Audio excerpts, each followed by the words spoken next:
Congress party ఎంపీల అభ్యర్థుల list Secunderabad నుంచి దానం నాగేందర్ గారు క్యాండిడేట్ అని ఇవాళ వాళ్ళు అనౌన్స్ చేయడం జరిగింది.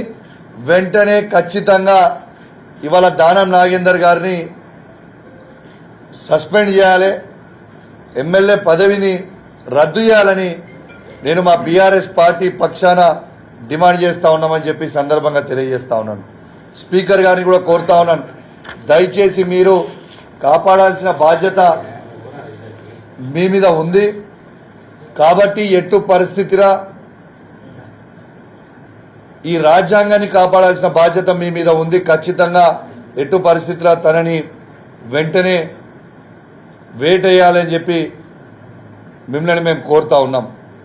మొన్న చెప్పిన తర్వాత మీరు ఖచ్చితంగా గెట్ బ్యాక్ అవుతామని చెప్పిర్రు, మీరు యాక్షన్ తీసుకుంటామని చెప్పిండ్రు. దయచేసి ఇవాళ కాంగ్రెస్ పార్టీ లిస్టు అనౌన్స్ అయింది, దీనికంటే పెద్ద ఎవిడెన్స్ మీకు ఏది అవసరం లేదు కాబట్టి వెంటనే యాక్షన్ తీసుకోవాలని నేను కోరుతా ఉన్నాను. అదేవిధంగా దీంతో పాటు మన జిల్లాకి సంబంధించిన మంత్రి గారు పొన్నం ప్రభాకర్ గారు ఎంత పిచ్చి పిచ్చిగా వ్యవహరిస్తున్నారో మొత్తం కరీంనగర్ ప్రజలు, యావత్ తెలంగాణ ప్రజలందరూ కూడా గమనిస్తూ ఉన్నారు. మొన్న నేను సోషల్ మీడియాలో ఒక ఆడియో లీక్ అయింది, ఆ ఆడియో లీక్ది నేను చూడడం జరిగింది. ఒక మంత్రిగా ఉండి ఒక శాసనసభ్యునిగా ఆడ ప్రజలు 2.5 లక్షల మంది హుజరాబాద్ నియోజకవర్గ ప్రజలు ఓట్లేస్తే నేను ఎమ్మెల్యేగా గెలవడం జరిగింది. ఎంత సిగ్గుచేటు అని నేను అడుగుతా ఉన్నాను. ఒక మంత్రి ఆర్డీఓ గారికి, ఎంఆర్ఓ గారికి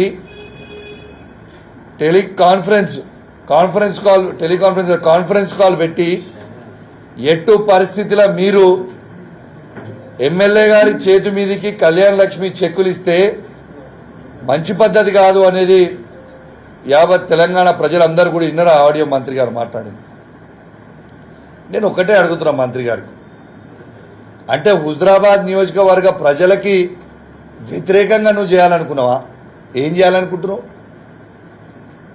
రెండోది, ఆర్డీఓ గారి మీద నేను సిఎస్కి కంప్లైంట్ చేసిన, యాక్షన్ తీసుకోవాలి అని చెప్పి ప్రభాకర్ గారు అన్నారు. నేను ఒక్కటే అడుగుతున్నా ప్రభాకర్ గారిని, నిన్నెందుకు బర్తరఫ్ చేయవద్దు? ఇవాళ నువ్వు ప్రమాణ స్వీకారం చేసేటప్పుడు ఏమని చేస్తారు? రాగ ద్వేషాలు లేకుండా మేము చేస్తామనేది కదా ప్రమాణం చేసింది. మరి చేసినప్పుడు ఇది తప్పు కదా నువ్వు చేసింది, నేను ఎందుకు బర్తరఫ్ చేయవద్దని నేను అడుగుతా ఉన్నాను. నేను పొన్నం ప్రభాకర్ గారికి కరీంనగర్ గడ్డ మీద నుంచి ఛాలెంజ్ విసురుతా ఉన్నాను. ఎందుకు అమాయకుడైన ఆర్డీఓ గారిని, ఎంఆర్ఓ గారిని ఎందుకు బలి చేద్దాం అనుకుంటున్నావు? నేను ఛాలెంజ్ కడుతున్నా నీకు. ఆర్డీఓ గారికి నాకు ఒక్క ఫోన్ కాల్ ఉన్నా కూడా గవర్నమెంట్ మీదే తీసుకోండి, ఒక్క ఫోన్ కాల్ కూడా ఉన్నా దేనికంటే దానికి ఛాలెంజ్. మీరు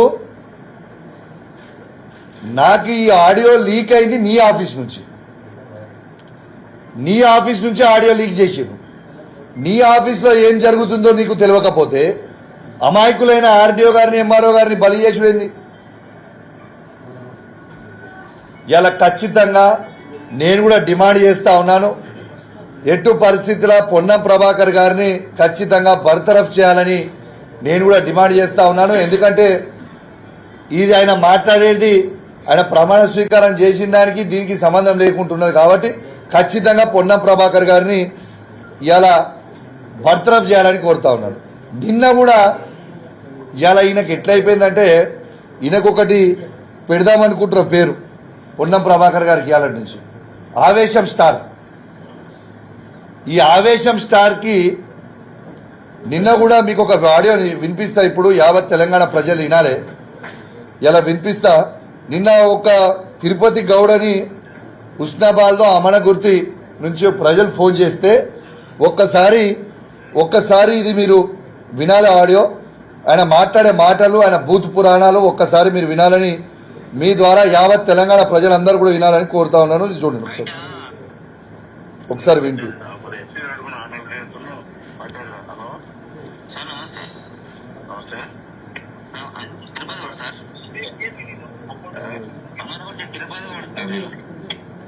మాక్సిమం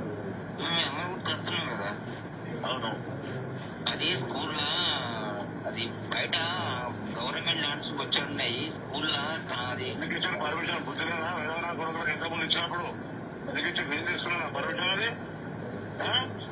మరొకటి నా లాస్ట్ 100 రూపాయలు రిక్వెస్ట్ చేస్తా అవుతా అడ్డుకుంటా అంటే ముట్టి వాళ్ళు కూడా నా కొడుకుల వల్ల నేను టమాటా దొబ్బుతున్నా కొట్టిన నా కొడుకులు నేను ఇస్తున్నా నా పర్మిషన్ సబ్స్టేషన్ కు నా సొంతంగా గవర్నమెంట్ వాళ్ళు 4 పిల్లలేరు ఊళ్ళంతా ఎవరు ఇచ్చిన పర్మిషన్ ఇచ్చారు. ఎవరైనా అడ్డుకునే ఇస్తారా ముట్టిపోక నేను కూడా అలవడతా ఎడవని చేయకూడదు. విన్నారు కదా ఇవాళ అవి ఏం మాటలండి నాకు అర్థం కాదు. ప్రజలు ఫోన్ చేస్తే కూడా అవి ఏం మాటలు, ఆ మాటలు చెప్పనికే కూడా నాకు సిగ్గు అనిపిస్తూ ఉంది. ఇవాళ మంత్రిగా ఎదిగినావు నువ్వు, ఇట్లనే ఆగకుంటే నేను కరీంనగర్ పార్లమెంట్ ఎంపీగా గెలిపించినప్పుడు నువ్వు ఆగుడు లేకుంటే కరీంనగర్ నీ సొంత ఊర్లో డిపాజిట్ రాను అని విను. నీ సొంత ఉన్న వార్డ్ ఏరియాలో 23 ఓట్లు పడ్డ గొప్ప లీడర్వి నువ్వు ఇట్లాంటి పనులు చేస్తే కరీంనగర్ ప్రజలు నిన్ను తరిమి తన్నేసిరి నుంచి ఏడుగా పోయి పాపం హుస్నాబాద్ తెలియకుండా ప్రజలు నీకు ఓటేసి గెలిపిస్తే గిరా నువ్వు చేసే పని. ఇంత ఆసానం ఎందుకు నీకు? ఇవాళ ఆవేశం స్టార్ అయిన మంత్రి గారు కుక్కకొక బొక్క దొరికినట్టున్నది నా కథ. ఇలా వీళ్ళ 6వ గ్యారంటీతో పాటు 7వ గ్యారంటీ ఏంటంటే ఈ మంత్రితోని భూతు పురాణాలు, లేకుంటే మన సిరిసిల్ల సభలో వినట్టు డిషుం కుదుడు. అసలు ఈయన ఏం మంత్రి, అసలు ఈయన ఏం కథ? నీకు ప్రజలు ఒక గొప్ప అవకాశం ఇచ్చిర్రు, దాన్ని సద్వినియోగం చేసుకో.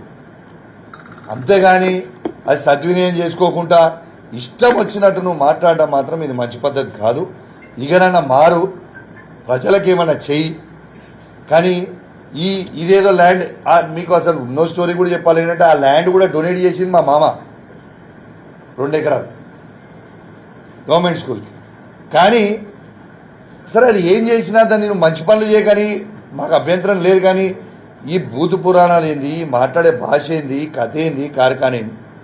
నేను దయచేసి అధికారులను కూడా నేను కోరుతా ఉన్నాను, మీరు ప్రోటోకాల్ ఉల్లంఘన చేయకండి. ఇవాళ మీరు ప్రోటోకాల్ ఉల్లంఘన చేసి మీరు ఇబ్బంది పడుడు తప్పితే దీనికంటే ఎక్కువ ఇంకా ఏమీ లేదు. మీరు as per protocol, as per procedure మీరు చేయండి. ఈయన మాటలు వింటే, ఇక్కడ ఉన్న మంత్రి గారి మాటలు వింటే కుక్కతోక పట్టుకొని గోదావరి ఏగినట్టుంటుంది ఈ కథ ఈయనతో ఉంటే. కాబట్టి దయచేసి నేను ఒక్కటే కోరుతున్నా, అధికారులు కూడా మీరు కూడా యాజ్ పర్ ప్రోటోకాల్ ఎట్లుంటే అట్లా చేయండి. మీకు ఉదాహరణ చెప్తున్నా, మొన్న నా నియోజకవర్గంలో కళ్యాణ లక్ష్మి చెక్కులు పంచమన్నారు, వీళ్ళు పంచిరు, అయిపోయింది. వీళ్ళు వంచిన తర్వాత మొన్న జమ్మికుంట ఎంఆర్ఓ గారికి ఇబ్బంది వచ్చింది. మరి ఇదే మంత్రి గారు ఎందుకు కాపాడలేకపోయినా? ఇదే మంత్రి గారు చెప్తురు చేసిపోతురు, మరి ఎందుకో కాపాడుకోలేకపోతురు? అంటే కేవలం మిమ్మల్ని వాడుకుంటాడు, ఇచ్చిపెడతాడు. దయచేసి మీరు ఇది మర్చిపోకండి. మీరు మీ పని మీరు సక్రమంగా చేయండి, ఖచ్చితంగా మీకు కూడా మేము సహకరిస్తాం. నిన్న కూడా ఉదాహరణ చెప్తా ఉన్నా, కమలాపూర్లో ఇది ఎలక్షన్ కోడ్, మీరు చెక్కులు పంచిండు, సంతోషం, మాకేం అభ్యంతరం లేదు. కానీ ఎలక్షన్ కోడ్లో నిన్న కూడా తీసుకుపోయి కమలాపూర్ మండలంలో 62 చెక్కులు, నిన్న కళ్యాణ లక్ష్మి చెక్కులు నేను ఇచ్చిర్రు. ఓకే, సంతోషం, మీరు ఇచ్చిర్రు, మాకేం అభ్యంతరం లేదు. కానీ ఆ 62 చెక్కులతో పాటు కేసీఆర్ గారు ప్రవేశపెట్టిన 1,116 రూపాయలతో పాటు తులం బంగారం కూడా మీరు ఇస్తే బాగుండు కదా, అద్భుతంగా ఉండు కదా. కానీ నిన్న చెప్పక చేయక చెక్కులు వంచిరు, ఆగమాగం చేస్తున్నారు. ఎందుకు ఇంత ఆగమాగం ఎందుకు చేస్తున్నారు మీరు? ఇట్లా దయచేసి చేయకండి, మీరు పరిశానలో పడకుర్రి, మీరు ఆగమాగం కావద్దని దయచేసి మీకు కూడా విజ్ఞప్తి చేస్తూ ఉన్నాను. ఇవాళ పోలీసు వాళ్ళకు కూడా చెప్తా ఉన్నాం, పోలీస్ వాళ్ళ పక్షాన కూడా ఇవాళ మేము మాట్లాడుతూ ఉన్నాం. ఇవాళ పిఆర్సీలు ఎన్ని కూడా పోలీస్ వాళ్ళ అందరికీ కూడా ఇవాళ మేము ఇప్పిస్తాం, మేము గవర్నమెంట్ రాగానే ఫస్ట్ రిలీజ్ చేస్తాం మీకు అని పోలీసు వాళ్ళకు కూడా చెప్పారు. ఇవాళ వాళ్ళకి ఇచ్చే అలవెన్సులు కానీ వాళ్ళకి వచ్చే బ్యాలెన్స్ అమౌంట్లు ఒక్కొక్కళ్ళకి కానిస్టేబుల్ దగ్గర నుంచి, ఎస్ఐ దగ్గర నుంచి, సిఐ గారి దగ్గర నుంచి, ఏసీపీ గారు, సిపి గారు, డీసీపీ గారు, పైనకి ఇంకా అధికారులందరికీ కూడా ఇవాళ ఎంతో రావాలి పిఆర్సీ. ఎందుకు ఇస్తలేమా? మీరు ఇప్పటి వరకు వాళ్ళకి ఎందుకు ఇస్తలేరని నేను అడుగుతా ఉన్నాను. ఇవాళ ఇక్కడ ఉన్న మంత్రి గారు ఎగిరెగిరి పడతా ఉంటారు. మీరు ఎగిరెగిరి పడే కంటే ముందు ఆ ములుగుల సీతక్క ఇప్పించుకుందట ఆ జిల్లాకి. మరి కరీంనగర్ జిల్లాలో ఉన్న పోలీసు వాళ్ళు ఏం తప్పు చేసిరు పోయి? వాళ్ళకి నువ్వు ఎందుకు ఇప్పించుకుంటలేవు? ఇప్పించుకునే చేతన అయితలేదా? మంచి పనులు చేసే చేతన అయితలేదా? ఈ అరుషుడు కంటే, ఈ ఎగిరెగిరి వడుడు కంటే దయచేసి పోలీసు వాళ్ళ పక్షాన కూడా నేను అడుగుతా ఉన్నాను, ఖచ్చితంగా వాళ్ళకి ఇచ్చే అలవెన్సులు కావు, ఏవి పెండింగ్ ఏవైనా ఉన్నాయో అన్ని కూడా వెంటనే క్లియర్ చేయాలని నేను డిమాండ్ చేస్తా ఉన్నాను. ఎందుకంటే నువ్వు ఎన్నికలలో మీరు ఇవన్నీ చెప్పినప్పుడు వాళ్ళు నమ్మిరు మీరు వెంటనే చేస్తారేమో అని. కాబట్టి దయచేసి వాళ్ళకు కూడా మీ అందరు కూడా వెంటనే వాళ్ళే ఏమున్నా కూడా మీరు రిలీజ్ చేయాలని కూడా ఇలా పోలీసు వాళ్ళ పక్షాన కూడా నేను డిమాండ్ చేస్తా ఉన్నానని చెప్పి సందర్భంగా తెలియజేస్తూ సెలవు తీసుకుంటా ఉన్నాను. జై తెలంగాణ, జై కేసీఆర్. అండ్ దీంతో పాటు ఒక్క నిమిషం, సారీ, దీంతో పాటు ఇవాళ ఖచ్చితంగా ఈ 17 పార్లమెంట్ సీట్లలో కరీంనగర్ పార్లమెంట్ సీటు ఫస్ట్ జెండా బీఆర్ఎస్ పార్టీ జెండా ఈ కరీంనగర్ గడ్డ మీదనే ఎగరబోతా ఉందని చెప్పి కూడా ఈ సందర్భంగా తెలియజేస్తా ఉన్నాను. ఇవాళ మీరు ఎవరు ఊహించుకోని విధంగా ఇలా కరీంనగర్ పార్లమెంటు 1,00,000 మెజారిటీతో మేము గెలవబోతా ఉన్నాం. ఇది గ్యారంటీగా మీకు చెప్తా ఉన్నాను. ఇలా ఎక్కడ పోయినా కూడా ఇలా అద్భుతమైన రెస్పాన్స్ వస్తూ ఉంది. ఇలా రైతులైతే తలబట్టుకుంటా ఉన్నారు. అయ్యో ఎందుకు మేము కేసీఆర్ గారిని బొడగొట్టుకున్నాం, ఎందుకు కేసీఆర్ గారిని ఇలా దించడం, లబోదిబో మొత్తుకుంటా ఉన్నారు. ఇలా ఒక్కటే చెప్తా ఉన్నాను, ఇవన్నీ వద్దు, బై పంచాయతీలు గిరిగిరిగా వద్దు. కేసీఆర్ గారు ఉన్న 10 సంవత్సరాలలో ఏ ఒక్క రోజన్నా ఒక్క ఎకరం అన్నా ఎండిందా? ఏ ఒక్క ఎకరం కన్నా ఫ్రీ 24 గంటల కరెంట్ రాకుండా ఉన్నదా? ఏ ఒక్క రైతుకి రైతు బంధు రాకుండా ఉన్నదా? కేసీఆర్ గారు దిగిపోగానే నీళ్లు బంద్ అవుతాయి, కరెంటు బంద్ అవుతుంది, రైతు బంధు బంద్ అవుతుంది. ఇది కరెక్టా? అంటే మీకు ఆట రాక గజ్జలు బాగలేవని అంటున్నది మీ కథ. ఇవాళ కేసీఆర్ గారి కోసం ఖచ్చితంగా రైతులందరూ కూడా ఎక్కడ పోయినా కూడా అద్భుతంగా స్పందన ఇస్తా ఉన్నాం. ఇవాళ ఎటు పరిస్థితిలా రైతులందరూ కూడా కేసీఆర్ గారు బలపరిచిన అభ్యర్థి అయిన బోయిన్పల్లి వినోద్ కుమార్ గారికి అద్భుతమైన ఓట్లు ఈ కరీంనగర్ పార్లమెంట్ నుంచే మళ్ళీ వేయబోతా ఉన్నారు. రైతులతో పాటు కూడా యువత కూడా ఖచ్చితంగా ఈసారి భారతదేశంలో ఎక్కడ లేని విధంగా ఇలా 2,02,000 ఉద్యోగాలు కేసీఆర్ గారు ఇచ్చింది నిజమని ఇలా యావత్ యువత కూడా ఇవాళ అర్థమైపోయింది. ఇలా ఆఖరికి కేసీఆర్ గారు ఇచ్చిన 30,000 ఉద్యోగాలు ఏవైతే మొత్తం రెడీ చేసి ఉండి అవి ఇవ్వాల్సినవి కూడా ఆ 30,000 ఉద్యోగాలు కూడా కేసీఆర్ గారు ఇచ్చినాయి. వాళ్ళు పత్రాలు ఇచ్చి మేము ఇచ్చినాం. ఎంత సిగ్గులేదంటే ఎవరికో పిల్లలు పుడితే నాకు పుట్టిరు అని ముద్దాడినట్టున్నది వాళ్ళ కథ. ఇలా మీరు నోటిఫికేషన్ ఎప్పుడు ఇచ్చిర్రు, మీరు షెడ్యూల్ ఎప్పుడు రిలీజ్ చేసిర్రు, పరీక్షలు ఎప్పుడు పెట్టిర్రు, మీరు ఎగ్జామ్లు ఎప్పుడు రాపిచ్చిర్రు, రిజల్ట్లు ఎప్పుడు ఇచ్చిర్రు? కేసీఆర్ గారు మీరు అవునన్నా కాదన్నా కేసీఆర్ గారు 2,02,000 ఉద్యోగాలు కేసీఆర్ గారు ఇచ్చింది నిజం. ఇది నేను ఛాలెంజ్ చేస్తా ఉన్నా, ఈ భారతదేశంలోనే ఏ ఒక్క రాష్ట్రంలో కేసీఆర్ గారి కంటే ఎక్కువ గవర్నమెంట్ ఉద్యోగాలు ఇచ్చినాయి మీరు చూపిస్తే నా ఎమ్మెల్యే పదవికి నేను రాజీనామా చేస్తా. ఇది వాస్తవం, నేను చెప్పింది. మీరు దయచేసి ఖచ్చితంగా యువత అంతా కూడా ఖచ్చితంగా కేసీఆర్ గారి వైపు చూస్తూ ఉన్నారు. రైతులందరూ కూడా కేసీఆర్ గారి వైపు చూస్తూ ఉన్నారు. ఇలా పెన్షన్దారులు కూడా అందరు కూడా ఖచ్చితంగా కేసీఆర్ గారికే ఓటేస్తాము అని నిర్ణయించుకున్నారు. ఎందుకంటే ఇలా 2000 రూపాయల పెన్షన్ కానివ్వండి, వికలాంగులకి 4000 రూపాయల పెన్షన్ కానివ్వండి, టెన్షన్గా ఇలా కేసీఆర్ గారు ఇస్తా ఉన్నది కూడా మీ అందరికీ కూడా తెలియజేస్తా ఉన్నాను. మీ అందరు కూడా అప్పుడు ఇచ్చిండు కేసీఆర్ గారు, వీళ్ళు 4000 రూపాయలు ఇస్తామని చెప్పిర్రు. ఏడాది దాకా 100 రోజులు అయిపోయినాయి. 4000 ఎక్కడ పోయినాయా? మీ 4000 ఎక్కడ పోయినాయి? ఎందుకు వేస్తలేరు? అచ్చా, ఇంకోటి కూడా చెప్పాలి మీ అందరికి. నిన్న కళ్యాణ లక్ష్మి చెక్కులు వీడు ఇచ్చిన కాడ నేను కమలాపూర్ మండలం ఉప్పల్ గ్రామానికి మా మిత్రుడు మాన్సా ఇంకా మా యువ నాయకుడు వాళ్ళ ఇంటికి పోవడం జరిగింది.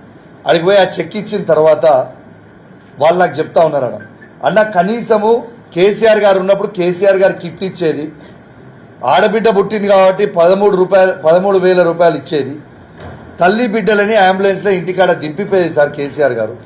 వీళ్ళు కేసీఆర్ కిట్ ఇయ్యలేదు, మాకు ఆ 13,000 రూపాయలు ఇవ్వాలి, కనీసం ఇంటికాడ కూడా దింపే పరిస్థితి లేని పరిస్థితి ఉండే అని చెప్తే నిజంగా నా గుండె బరువెక్కిపోయింది. ఇంత బాధ అనిపించింది. అయ్యో, తెలంగాణని కేసీఆర్ గారు 14 సంవత్సరాలు కొట్లాడి తెచ్చిన తెలంగాణని, ఇంత అద్భుతంగా నిర్మాణించిన తెలంగాణని వీళ్ళు ఖరాబ్ చేస్తారు కదా అని ఒక బాధ అనిపిస్తూ ఉంది. ఒక యువకునిగా నా రక్తం ఉడుకుతా ఉంది.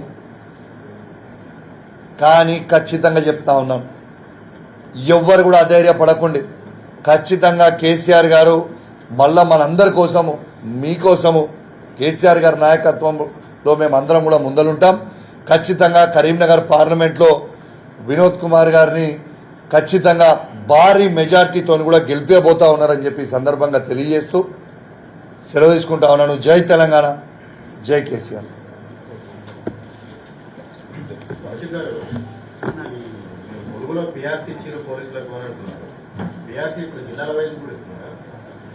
అంటే జిల్లాల వైజ్ కాదు బ్రదర్, రాష్ట్రం అంతా కూడా ఇవ్వాల్సిందే. ఒక్క నిమిషం, జిల్లాల వైజ్ కాదు, రాష్ట్ర వ్యాప్తంగా మొత్తం కూడా ఇవ్వాల్సిందే. మంత్రి గారు అక్కడ ఉన్నదానికి వాళ్ళ దగ్గర వాళ్ళ జిల్లాకి వాళ్ళు ఎంబడి వాడి వేయించుకున్నారు అనేది నాకున్న సమాచారం. అది వాళ్ళకి ఇవ్వాల్సింది జోనల్ వైజు, వాళ్ళకి ఇవ్వాల్సింది సరే రాష్ట్ర వ్యాప్తంగా ఉన్న వాళ్ళందరికీ ఇవ్వాల్సిందే కదా. అవును, ఐడియా ఉంది. ఏరియాస్ వాళ్ళకి ఇవ్వాల్సింది, ఎస్ వాళ్ళకి ఇవ్వాల్సిందే కదా. వాళ్ళకి ఒక్క జిల్లాకి మొత్తం అందరికి కూడా ఇవ్వాలనేది నేను అనే పాయింట్.